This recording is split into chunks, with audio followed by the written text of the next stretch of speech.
Assalomu alaykum, hurmatli qarindoshlar. Bugun 2021 yil 3 ayning 3 kuni Xitoy tajovuzchilarining qo'lsining oldik namoyishimizdagi 3 kuni biz Turkiyada boshlangan millat oil navbatida millat navbatidagi harakatni qo'llash uchun deb bergan namoyishimiz 3 kuni namoyishlar yaxshi ketyapti.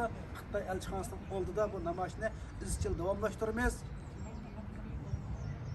Assalomu alaykum aziz qarindoshlar. Bugün hazır Abdurrahim degandek namoyishimiz 3 kuni. Bugün dostlarım bilan chiqdik. Jamoatga deydiganim namoyishga tizimli deb sizlarning kelishinglarni umid qilamiz qarindoshlar. Bu vatan 4-5 odamning vatan emas. Hammamiz buningga aktiv qatnashaylik. Hammamizning ota-onasi urtqanlari turumlar chiriyotyapti. Bo'lsa bu ishimizni qilishimiz kerak. Rahmat.